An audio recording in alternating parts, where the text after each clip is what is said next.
Avez-vous une idée des gestes à entreprendre au potager pendant les mois les plus froids de l'année? C'est notre petite chronique valériane by Nature et Progrès. L'occasion pour Rentrée s'est ouverte de partir à la rencontre d'acteurs passionnés, scrupuleusement sélectionnés dans le monde du bio. Allez Georges, c'est à toi. Donc maintenant, en décembre, que pouvons-nous encore faire au potager?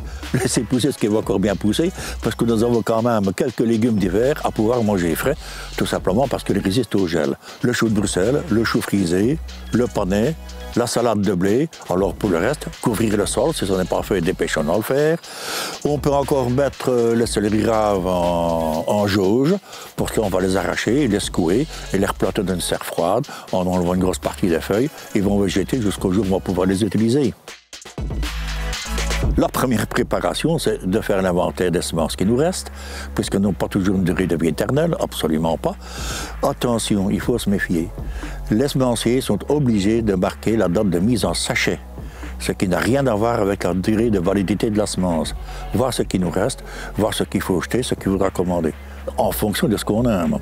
Et puis, il faut faire le plan de son jardin. Je vais mettre quoi, où et combien vais-je en mettre, et voir ce qui est très important aussi, c'est le bon voisinage. Je mets quoi à côté d'eux pour qu'ils se protègent et s'aident l'un l'autre. Si vous voulez plus d'informations, n'oubliez pas qu'il y a toujours Nature et Progrès, info@notre-pro.be, et là vous posez votre question qui sera renvoyée chez les jardiniers.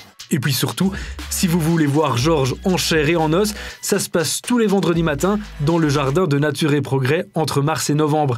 Et vous l'avez compris, il n'est pas avare de bons conseils.